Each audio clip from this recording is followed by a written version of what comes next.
नमस्कार, मैं सिमरन और आप देख रहे हैं के भारत न्यूज़। आज मैं आपको बॉलीवुड से जुड़े उस शख्सियत के बारे में बता रही हूँ जो दुनिया भर में अपने अभिनय और स्ट्रगल के लिए काफ़ी मशहूर हो चुके हैं, जिनका असली नाम शायद आप नहीं भी जानते होंगे, लेकिन फिल्मों में उनके किरदारों के नाम आपकी जुबान पर रटे होंगे। तो जिनकी मैं बात कर रही हूँ वो हैं नवाजुद्दीन सिद्दीकी। जी हाँ, ये वही एक्टर हैं जो अपनी कड़ी मेहनत से आज उस मुकाम पर पहुँच गए हैं जहाँ हर कोई इतनी जल्दी नहीं पहुँच पाता।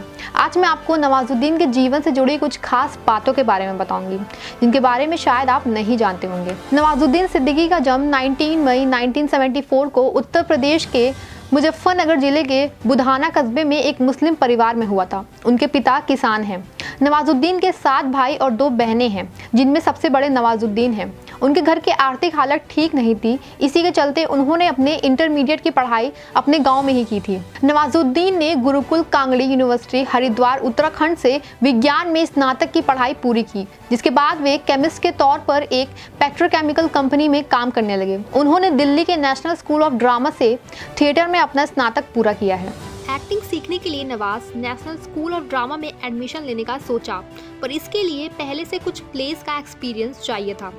इसलिए उन्होंने एक प्ले ग्रुप ज्वाइन कर लिया जिसका नाम था साक्षी थिएटर ग्रुप। यही वो ग्रुप था जिसमें उनके साथ मनोज बाजपेयी और सौरभ शुक्ला भी एक्टिंग को सीख रहे थे। नवाजुद्दीन भी वहाँ छोटे मोटे नाटक करने लगे, पर इन नाटकों से पैसे नहीं मिलते थे और दिल्ली में रहना था तो पैसे तो चाहिए ही थे। वे नौकरी तलाशने लगे। एक दिन उन्हें किसी पब्लिक टॉयलेट की दीवार पर चिपका पोस्टर दिखा जिस पर लिखा था सिक्योरिटी गार्ड और वॉचमैन चाहिए। नवाजुद्दीन ने कांटेक्ट किया और उन्हें शाहदरा के पास एक टॉय फैक्ट्री में वॉचमैन की नौकरी मिल गई। नवाजुद्दीन ने एक इंटरव्यू में बताया था कि मुंबई में संघर्ष का एक ऐसा समय था कि वह एक समय खाना खाते थे तो दूसरे समय के लाले पड़ जाते थे। उन्होंने कई बार हार मानने की सोची और सब कुछ छोड़कर वापस गांव जाने का सोचा, लेकिन फिर याद आता कि वो गांव क्या मुँह लेकर जाएंगे। नवाज कहते हैं, मैं वापस जाता तो गांव में सब मजाक उड़ाते कि बड़ा बन रहा था, हीरो बनने गया था, वापस आ गया। तो वापस जाने का विचार मैंने छोड़ ही दिया। मुझे कोई और काम भी नहीं आता था तो कुछ और कर भी नहीं सकता था, लेकिन मैंने सोच लिया था कि अब जीना मरना मुंबई में ही होगा।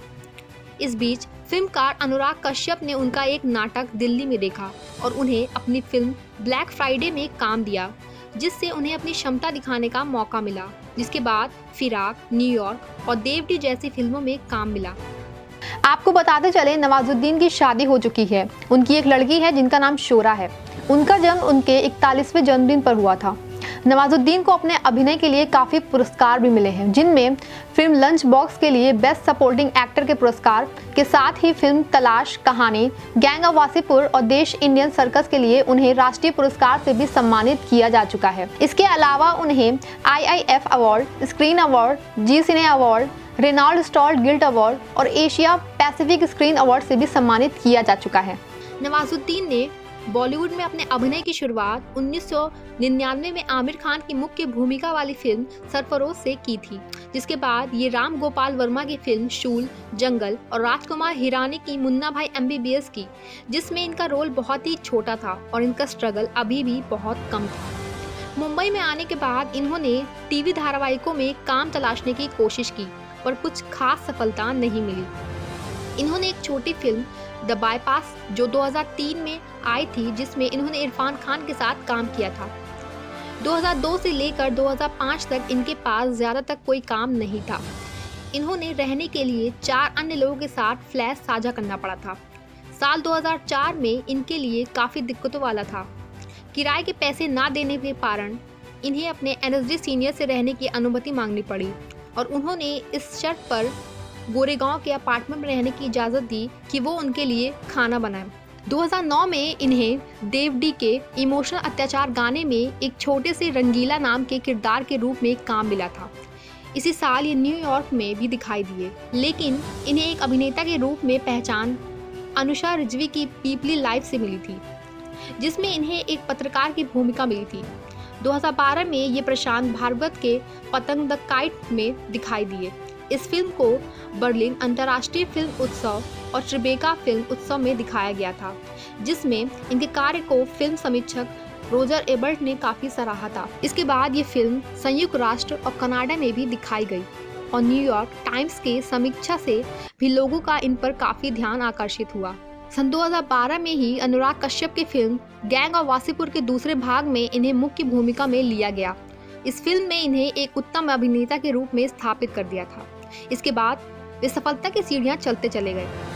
कुछ ही सालों में नवाज बॉलीवुड के जाने माने स्टार के साथ एक ब्रांड भी बन चुके हैं। 2015 में सिद्दीकी की फिल्म बजरंगी भाईजान और Manjhi the mountain man release हुई। इन दोनों फिल्मों में दर्शकों और आलोचकों ने उनके अभिनय की काफ़ी प्रशंसा की। इसके बाद सिद्दीकी गुजरात में आधारित फिल्म हरामखोर में दिखे। हरामखोर में उनके अभिनय के लिए उन्हें न्यूयॉर्क इंडियन फिल्म फेस्टिवल में बेस्ट एक्टर का अवार्ड भी मिला। 2012 में फिल्म कहानी, गैंग ऑफ वासेपुर, देश इंडियन सर्कस और तलाश में बेहतरीन अभिनय करने की वजह से उन्हें 60वें नेशनल फिल्म अवार्ड में स्पेशल जूरी अवार्ड देकर सम्मानित किया गया।